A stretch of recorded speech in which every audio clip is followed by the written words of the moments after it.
caretakers, right?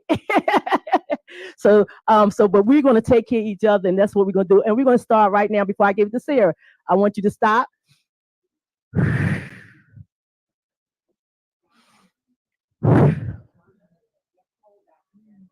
Okay, the doctor over there told me I need to hold it for a minute, so let's hold it for a minute.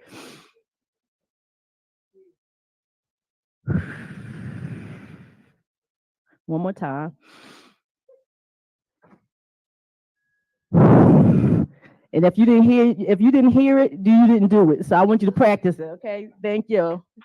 Thank you, Solandra. So I know we're standing between lunch, so we won't go on too long.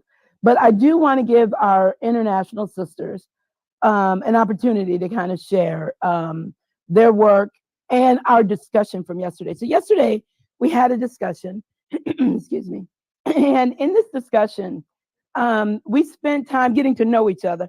And you know, yesterday I was so happy when I got in my room last night, just thinking about yesterday, because these sisters came in the room, and some of them knew each other, but didn't know each other like that. But they came in the room, and you think we're all family, right? And it was wonderful from jump. It was like that, right?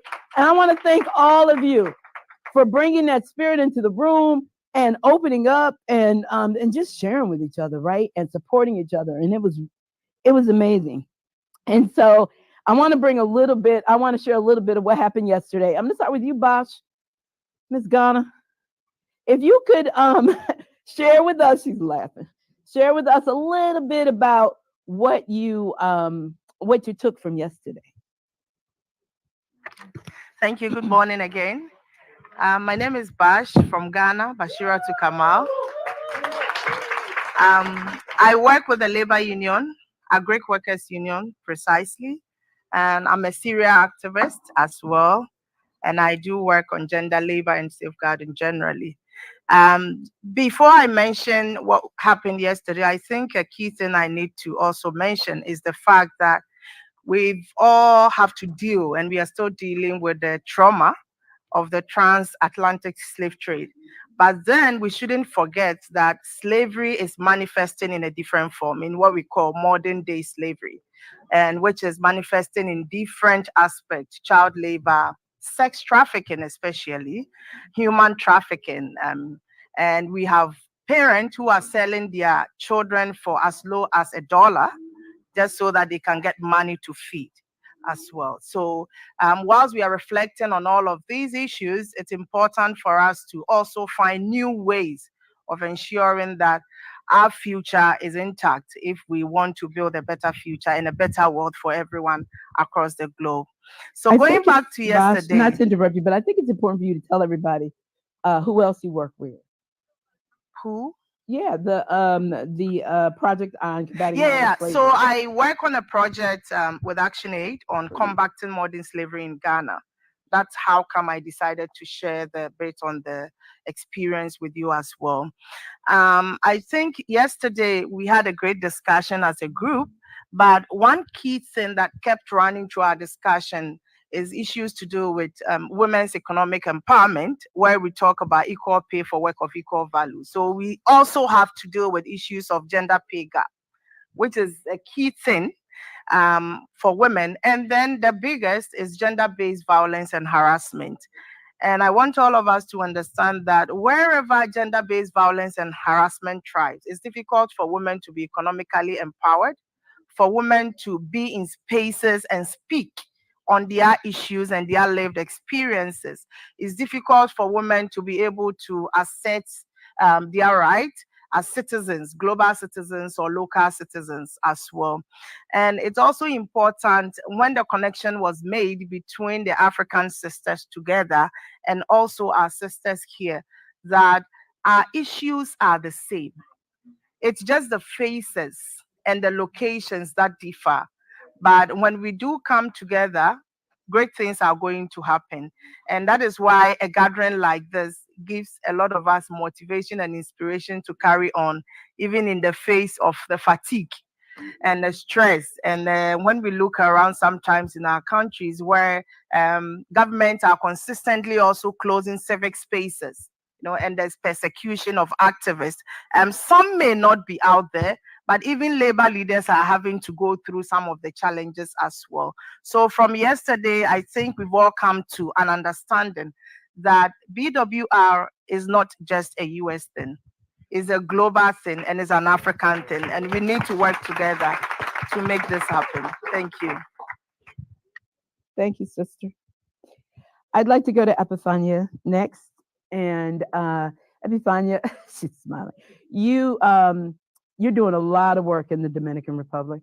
And I'm going to kind of leave it open and let you share. You can decide which piece you want to talk about.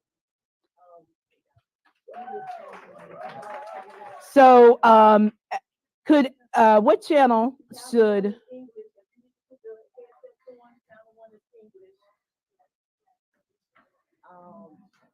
Spanish is channel 2. Which is where, yep.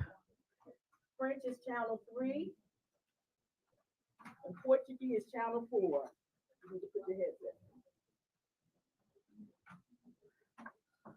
So for most people, it'd be... Go ahead, sister.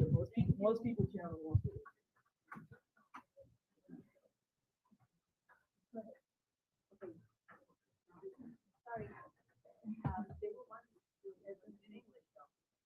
I'm sorry? No, channel 1 is channel 1 is for English. Yes. Thank you. Me siento más que honrada.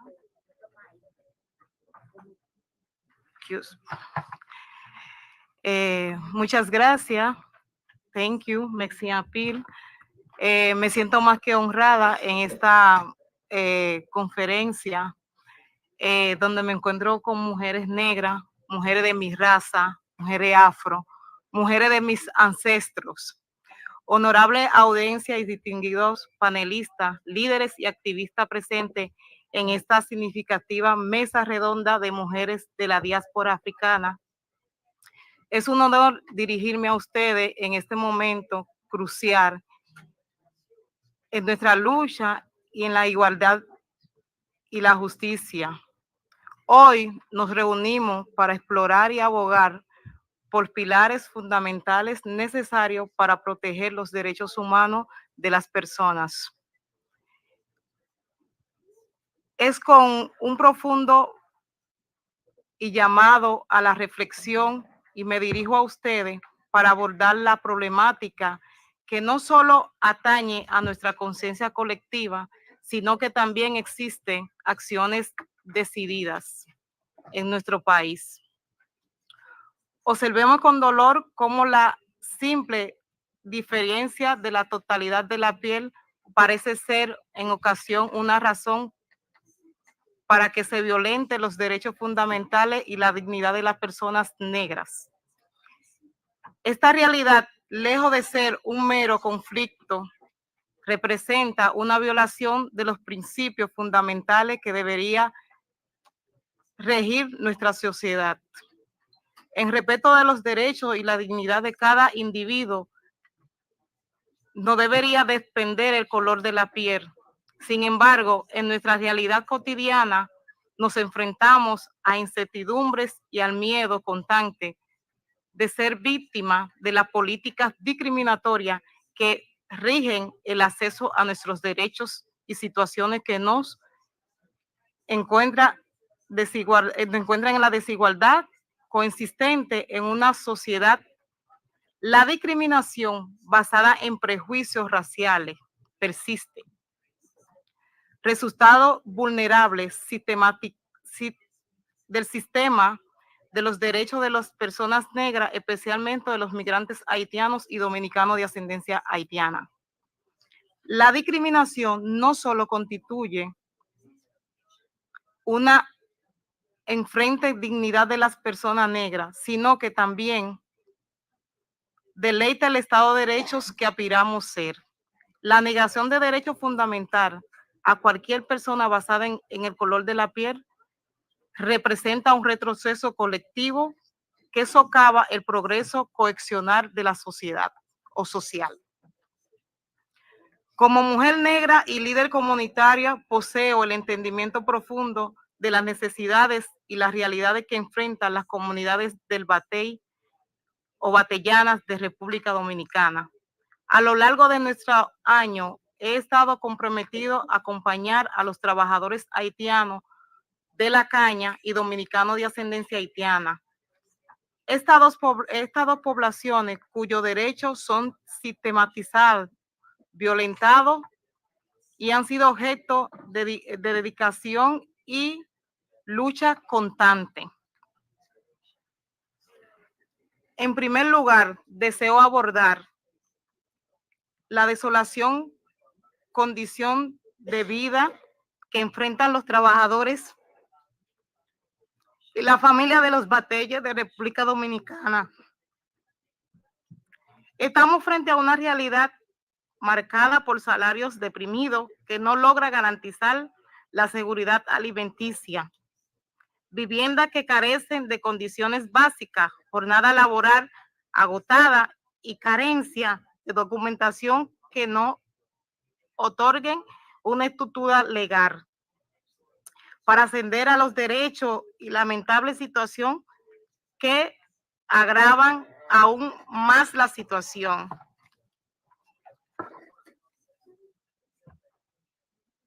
Por la negación sistemática de los trabajadores cañeros envejecientes.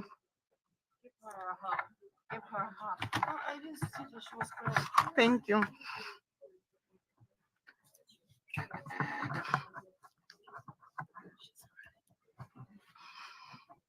Take a minute. Take a minute.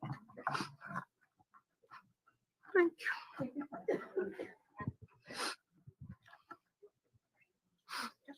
Just give her a hug. Thank you. Fuerza, fuerza negra. Fuerza negra, fuerza negra. Fuerza negra. Fuerza negra, fuerza negra, fuerza negra. Por la negación sistemática de los trabajadores cañeros envejecientes y la presión, las pensiones y liquidaciones, a pesar de haber dedicado toda su vida en arduo trabajo en los campos de caña, es crucial resaltar las situaciones de los envejecientes que lamentablemente son desalojados de los bateyes, ya que condiciones físicas no les permiten continuar laborando. Este proceso de desalojo ocurre sin que reciban las prestaciones laborales adecuadas, cavado en su vulnerabilidad. La destrucción de los bateyes amplía aún más la realidad de las personas quienes, de ser relanzadas, no encuentran acogida en nuestros lugares, lo que agraventa la situación preocupante, aún más difícil esta situación. No pretendo detallar exhaustivamente todas las violaciones de los derechos de los trabajadores. Sin embargo, me enfocaré en dos medidas arbitrarias tomadas por las autoridades que destacan las graves, los temas que ocupan este encuentro, donde se abordan el rol de mujeres de la economía. En primer lugar, retrocederemos al 2021, cuando iniciamos con las deportaciones de las mujeres haitianas, mujeres negras y dominicanas de ascendencia haitiana, y se le negó el acceso a los servicios de salud, operativos migratorios, a los hospitales públicos. Esta situación se identificó con las medidas de deportación masivas de inmigrantes haitianos en condiciones irregulares, donde la mayoría, donde de manera violenta los agentes atacan a inmigrantes en sus hogares y bateyes en hora de las madrugadas, exponiendo a los niños y mujeres, graventando la situación desde el año 2023 hasta la actualidad. Es crucial destacar en este panel cómo estos operativos se han convertido en herramientas de extorsión contra la migrante o inmigración haitiana.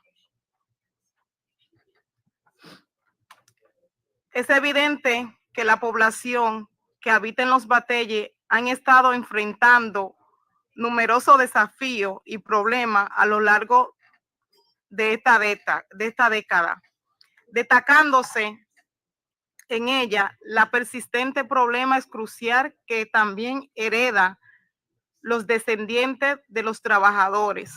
Un aspecto crucial es la situación de la carencia de documentación personal que coloca a gran parte la población dominicana de ascendencia haitiana en riesgo de apatridia en República Dominicana. Ser hijo de cañeros significa, lamentablemente, que los derechos básicos son sistematizados, violentadas y regidos.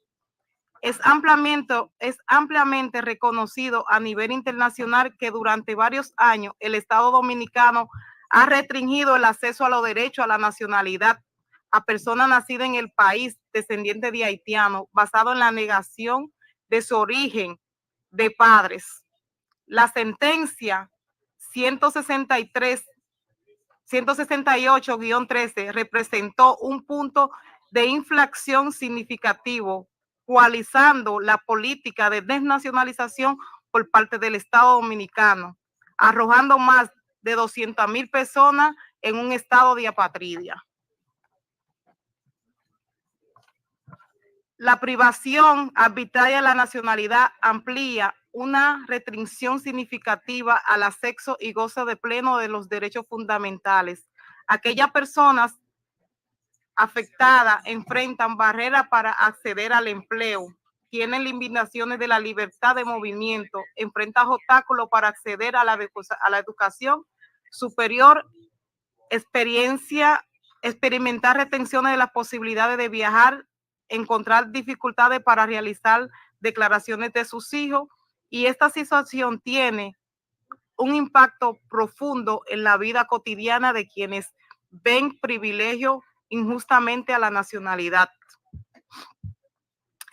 El trabajo que hacemos desde el Centro de Solidaridad, estamos comprometidos con la causa de empoderar a los trabajadores y a su familia, brindándole la herramienta necesaria para defender y hacer valer los derechos fundamentales.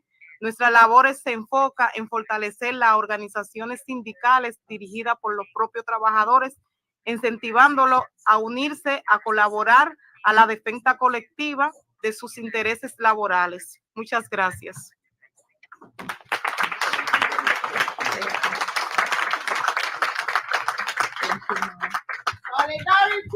Forever.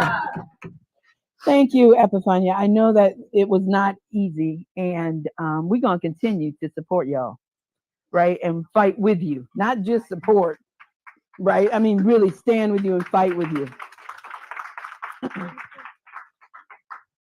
So I'm going to move on to South Africa. I got to tell you, South Africa been quiet. I'm not used to it. I'm like, South Africa's still in the house.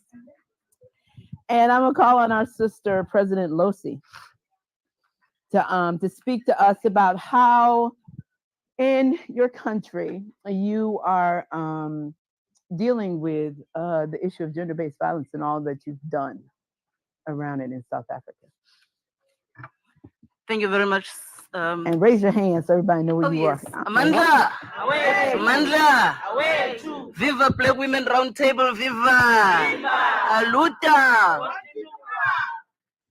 Thank you very much. It is a great honor indeed, speaking on behalf of the South African Black women seated here in this massive round table. Thank you, Sister Barbara, when you said the space will always be, we just have to put more tables and more chairs for all of us to sit, and definitely South Africa and the Southern African region is taking advantage of this, and we're hopeful that we will be also launching soon, working with our civil society. I'm gonna try and gallop. Firstly, I want to say that the trade union movement in South Africa has fought long and hard for the adoption of Convention 190 on elimination of violence and sexual harassment in the world of work by the ILO, from the stages of drafting through to lobbying, campaigning, defending the provisions. South African government ratified the convention in 2021. And where we are now, we are calling on a new social contract that will take substantive actions towards gender equality in the world of work. And because we believe that this social contract must be rooted in the SDG 8, with its focus on full and productive employment and decent work. Because for us, decent work includes equal pay for work of equal value. It includes health and safety working conditions. It includes eradication of gender-based violence and harassment and investment in the care economy.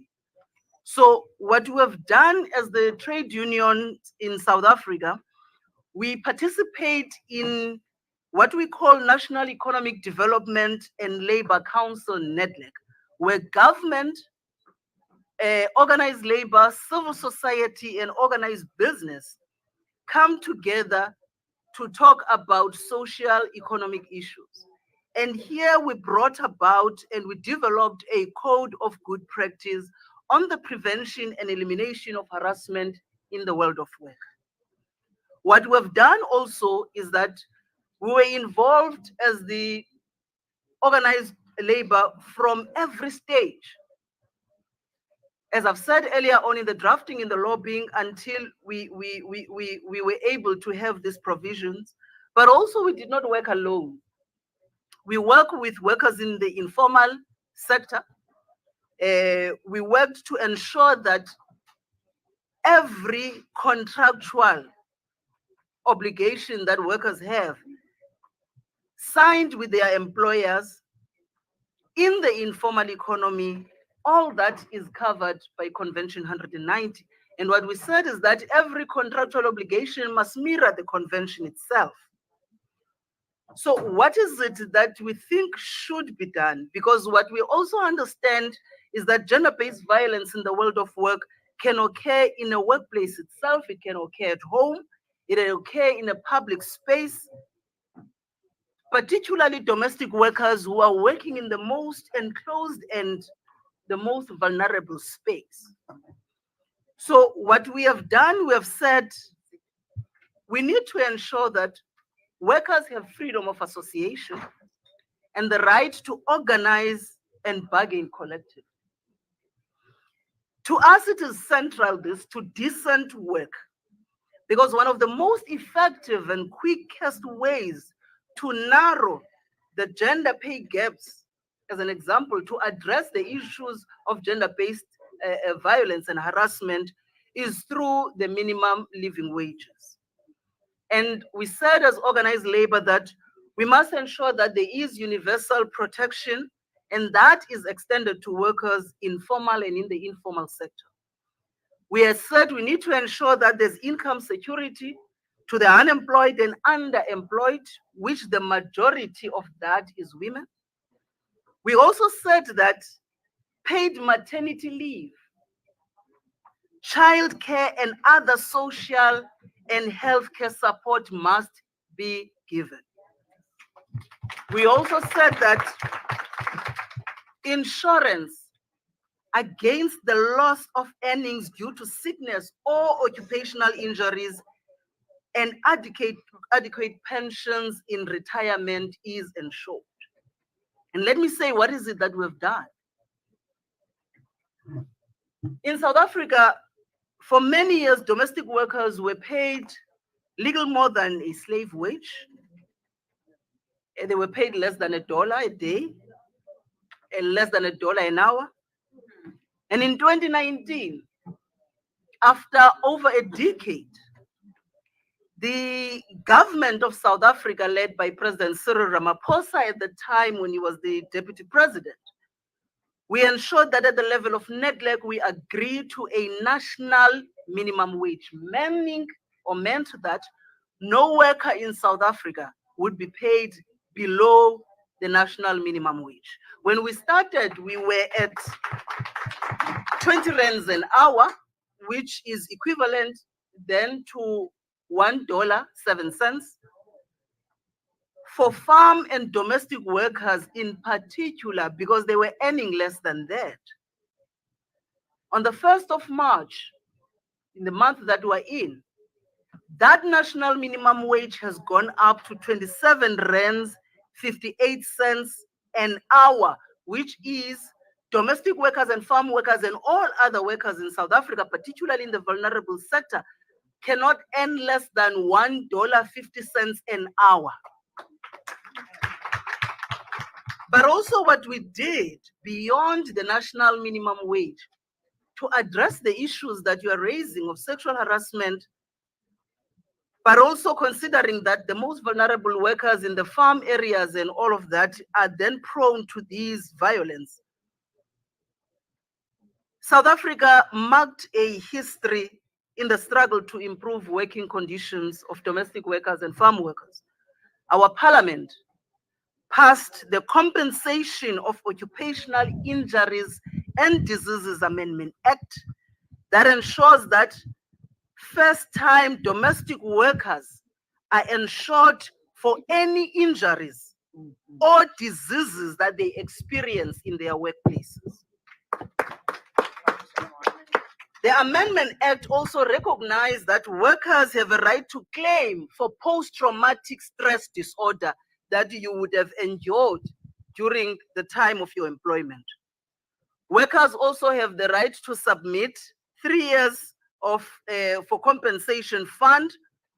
But also let me get to this one, and I note the time. In 2018, the Unemployment Insurance Amendment Act became law extending, US comrades, you must take note of this one. We extended the paid maternity leave to mothers who experience stillborn births or third trimester miscarriages. Maternity leave payments were also increased.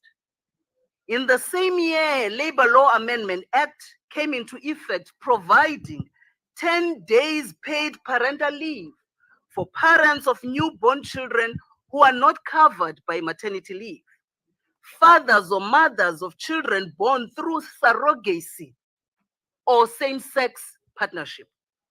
We also have a 10 weeks paid adoption leave that is now provided when legally adopting a child that is less than 2 years. So this is the work that we've done as South African workers, working with civil society, working with the ILO and Solidarity Center.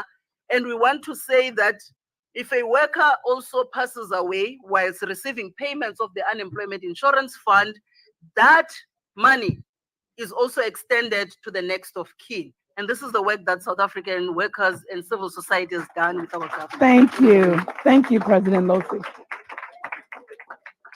Now, we have 2 more speakers, and I'm just acknowledging that we have 9 minutes before we go to lunch. So, Dean Mono, I'm going to come to you. I'm going to have Rose speak first, and then I'm going to let you kind of talk to us about your leadership program and what we need to do to work on ourselves, to be prepared to take on all this work, right? I'm looking for her. Okay, you see me looking that way. I saw Barbara. I'm like, she must be somewhere over here. Okay, all right, there you go. So, President Rose, General Secretary Rose. So the reason why I say president here is because in Kenya, we call her a General Secretary, but it really is the president of the union. And this sister here has been to the Black Women's Roundtable for years, right? She's been coming. She got on virtually during the pandemic. She has been pushing for it in her country. And to have a powerhouse like this is a woman who worked on changing the country's constitution. So she is a powerhouse. And she is one of the few women who's running a male-dominated union, the metal workers union, right? So every time I see this system, I'm like, okay, I need to get some knowledge here, right? And inspiration. I so appreciate you, Rose. So I'm gonna let you share with us about how you started the East Africa Women's Roundtable. Thank you, Sarah, for giving me the opportunity. My name is Rose Omamo. I'm the General Secretary of Amalgamated Union of Kenya Metal Workers.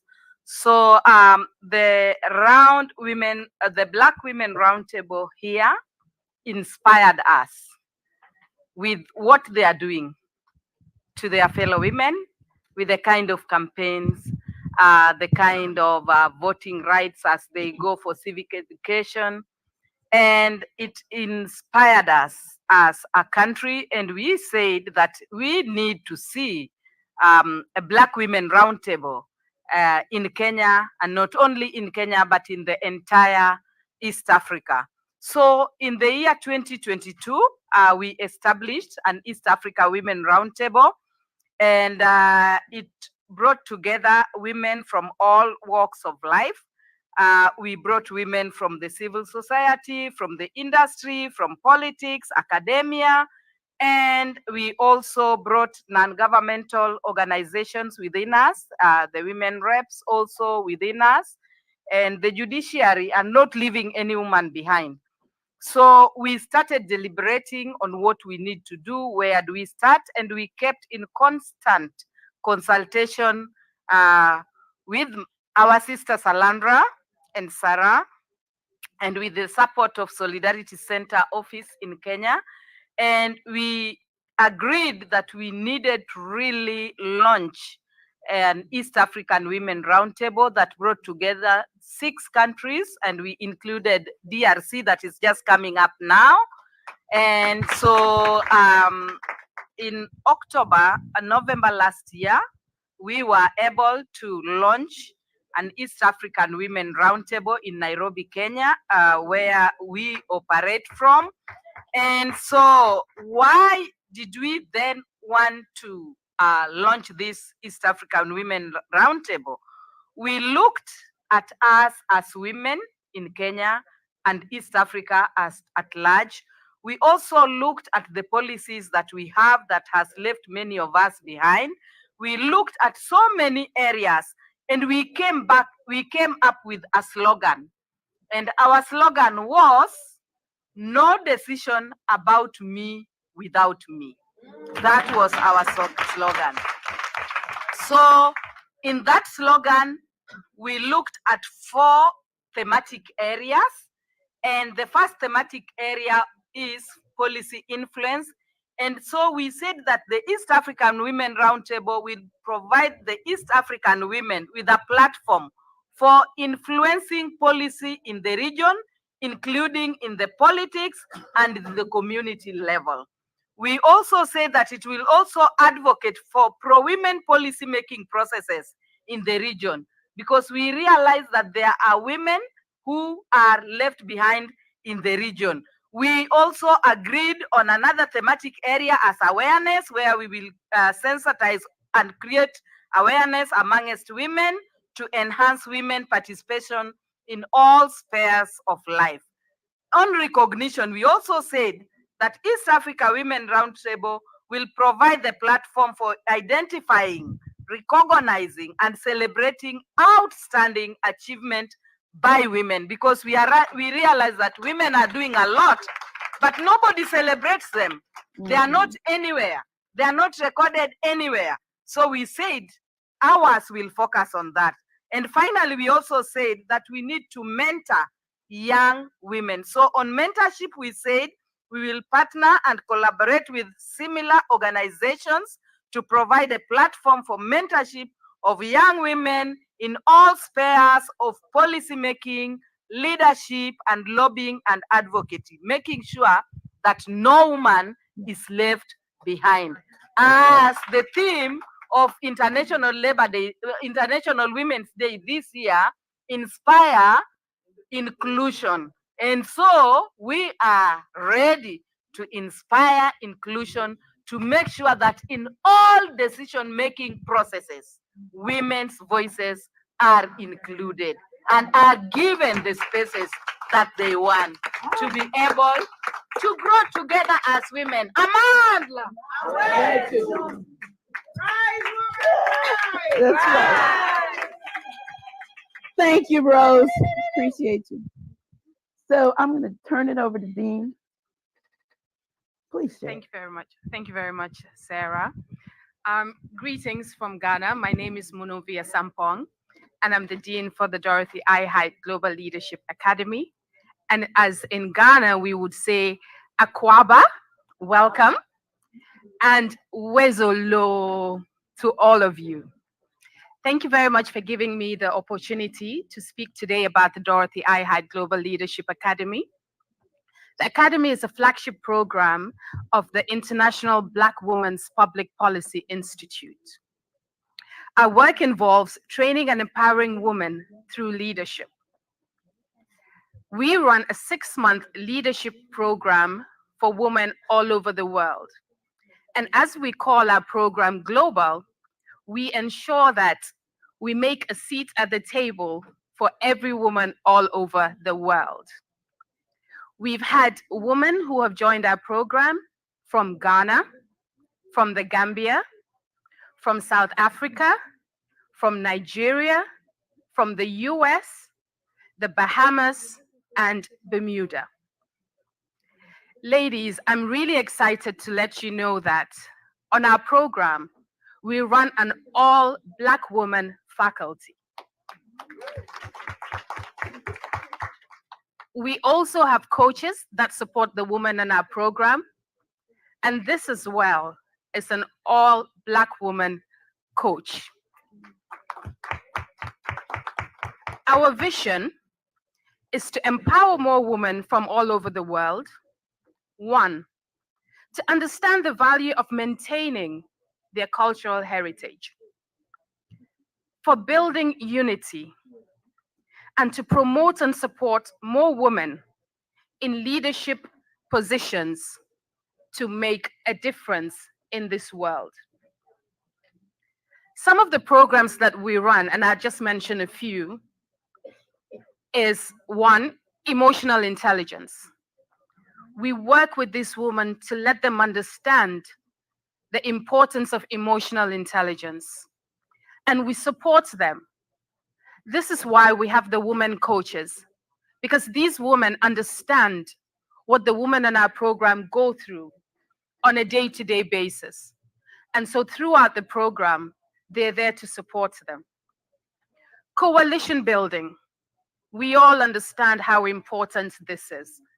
We need to be able to bring ourselves together, to work together as a team.